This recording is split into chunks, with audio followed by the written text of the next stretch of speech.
Assalamualaikum. Hope so this video will find you in good health. आज का हमारा topic है इलेक्ट्रिक फील्ड लाइंस।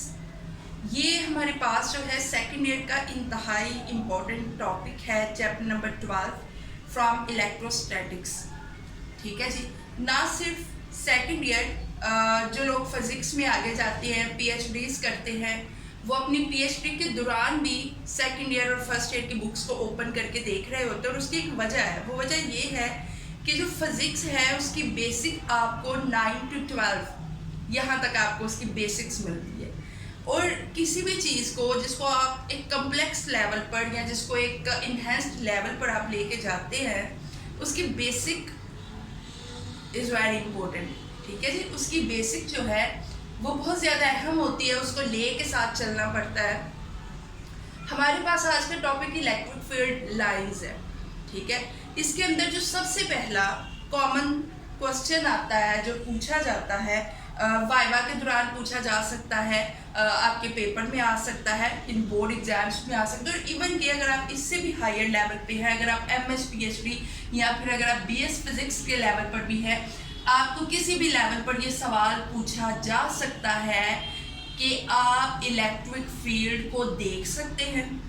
ठीक है। फिजिक्स के अंदर इलेक्ट्रिक फील्ड और मैग्नेटिक फील्ड बिल्कुल भाई बहन है।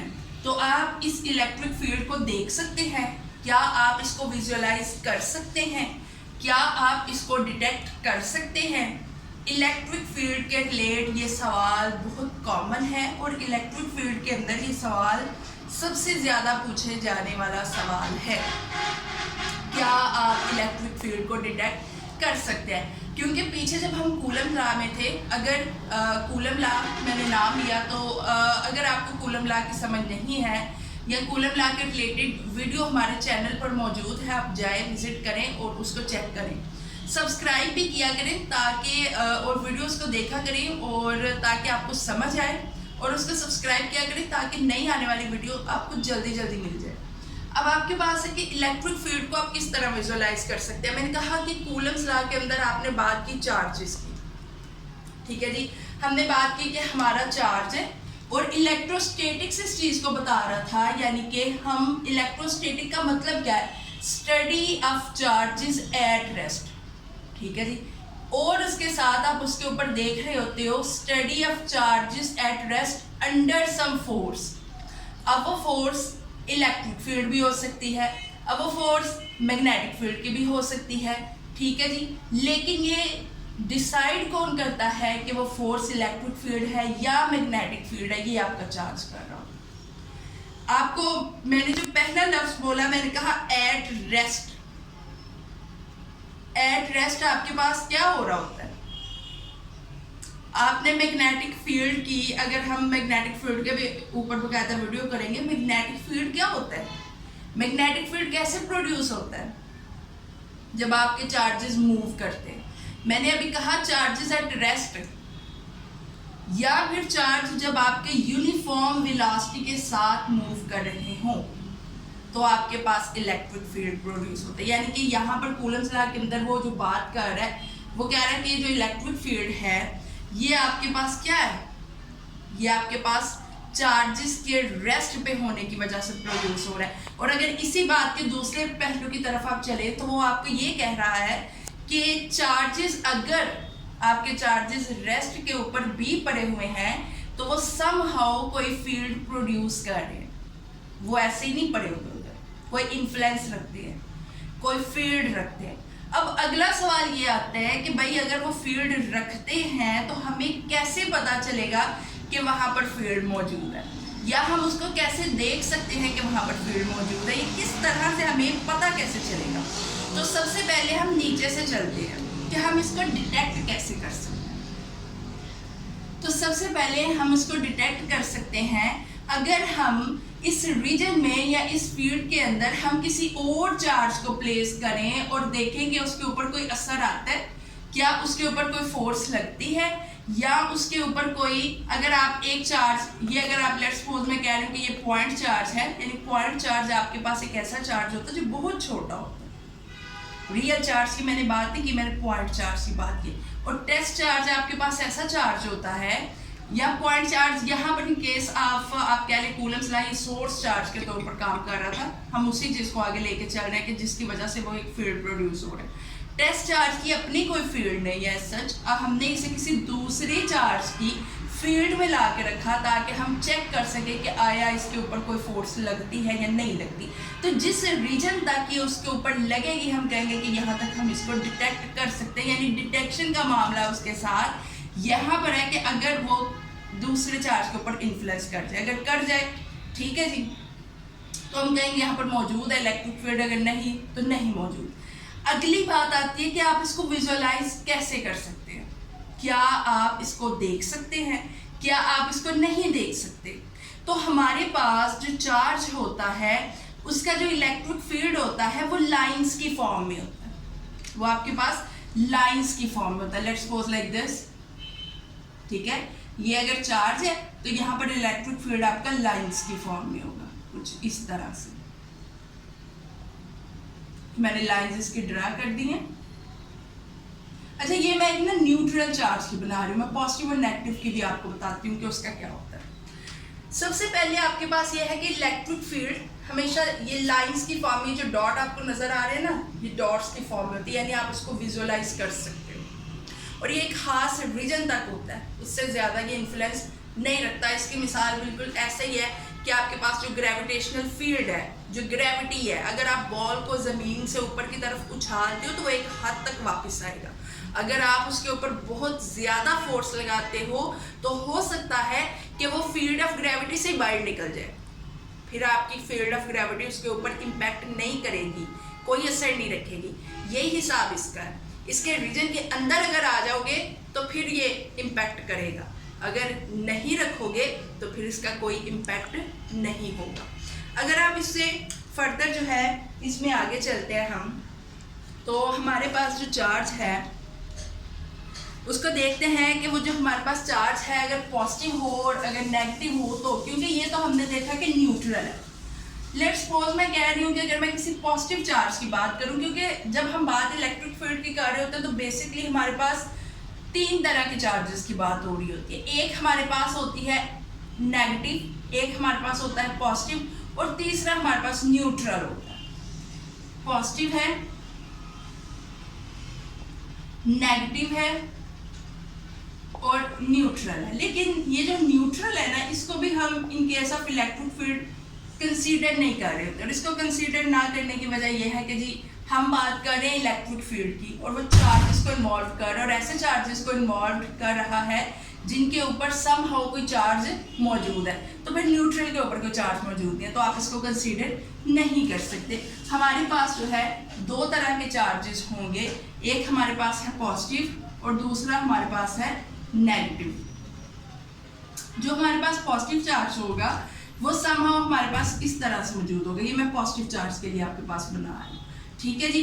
और इसमें जो हमारे पास ये जो इसकी इलेक्ट्रिक फील्ड लाइंस आ रही हैं उतनी हद तक आपने बनाना है जितनी हद तक उसका फील्ड हो। लेट्स सपोज मैं कह रही हूँ मेरे पास कितना फील्ड है।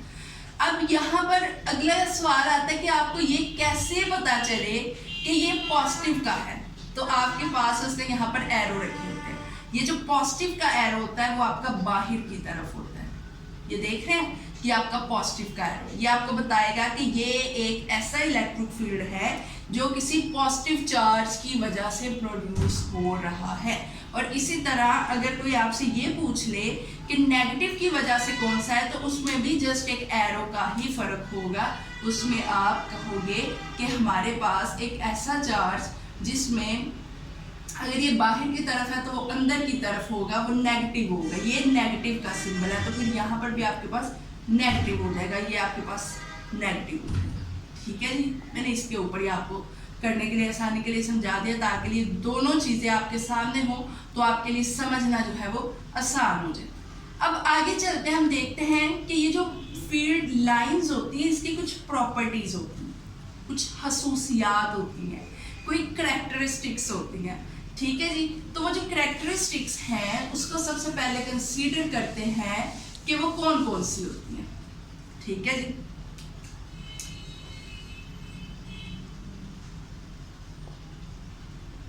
करैक्टरिस्टिक्स हमारे पास जो पहली कैरेक्टरिस्टिक है वो ये है कि हमारे पास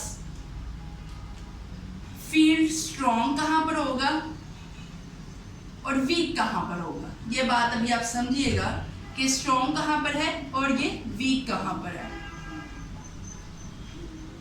यहाँ ये देखिए, अभी मैंने यहाँ पर एक ड्रॉ किया था,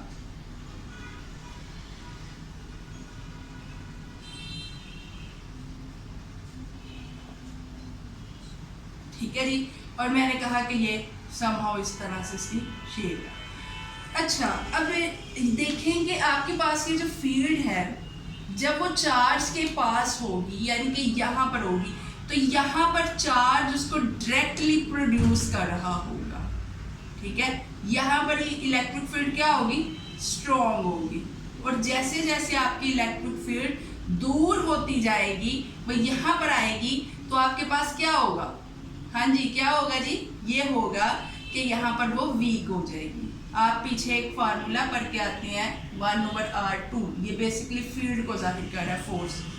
तो ये बताती है कि जहाँ पर आपका फासला जो है चार्ज से ज़्यादा होगा वहाँ पर आपकी जो फील्ड है वो कम होगी, यानी कि यहाँ पर ये वीक हो जाएगी, और जब आपके पास फासला कम होगा तो ये ज़्यादा हो जाएगी, यहाँ पर ये स्ट्रॉन्ग हो जाएगी।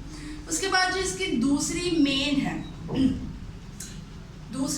वो ये है कि चार्जेस का डिफरेंस क्या कहता है।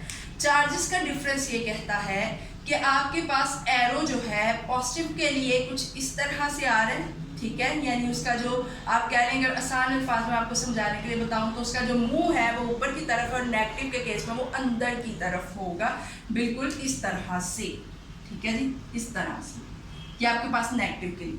तीसरे नंबर पर ये जो इलेक्ट्रिक फील्ड लाइंस है, ये देखिए, ये जो इलेक्ट्रिक फील्ड लाइंस है ये कुछ फासले के ऊपर है, ये एक दूसरे को क्रॉस क्यों नहीं कर रहे। ये बहुत अच्छा सवाल है, बहुत दफ़ा बोर्ड में आ भी चुका है कि Y electric field lines do not cross each other, क्यों नहीं कर रही। हाँ जी, इलेक्ट्रिक फील्ड लाइंस एक दूसरे को क्रॉस क्यों नहीं कर रही होती। तो सवाल का जवाब हमारे पास ये होता है कि ये जो आपकी इलेक्ट्रिक फील्ड लाइंस है वो पहली बात एक दूसरे के टेंजेंट होती, क्रॉस कर नहीं सकती, ठीक है जी। दूसरी बात ये कि आपके पास जो आपका फील्ड होता है उसकी वजह से आने वाली जो लाइंस है वो कुछ स्पेसिफिक फासले पर ही रहती हैं। अगर वो एक दूसरे को क्रॉस कर जाए फील्ड मर्ज हो जाता है आपके पास डायरेक्टली। एक आप जब बात करते हो ना, आप कहते हो कि आपका फील्ड यूनिफॉर्मली डिस्ट्रीब्यूटेड है। आप यूनिफॉर्मली डिस्ट्रीब्यूटेड का क्या मतलब लेते हैं, यही लेते हैं ना कि हर जगह आपका फील्ड बराबर है, किसी जगह पर आपका फील्ड ज़्यादा नहीं है, किसी जगह पर फील्ड कम नहीं है, फील्ड जो है वो यूनिफॉर्मली डिस्ट्रीब्यूटेड है।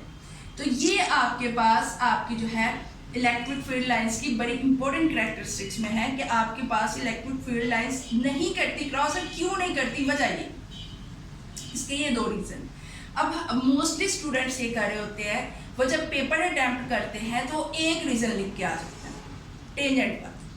ये जो दूसरा रीज़न है ये 20 के अंदर दिया जाता है, और ये बहुत इम्पोर्टेंट है। जब आप पेपर को अटैम्प्ट करते हैं और आप उसका जवाब लिखते हैं, सवाल का जवाब आप लिखते हैं, तो उसके अंदर जब आप कंसेप्चुअली कोई उसका आंसर दे के आते हैं तो जो पेपर चेक करने वाला होता है उसको ये समझ लग जाती है कि बच्चा जो है वो उसने उसको कॉन्सेप्ट वाइज जो है लिया हुआ है, रट्टा नहीं मारा हुआ।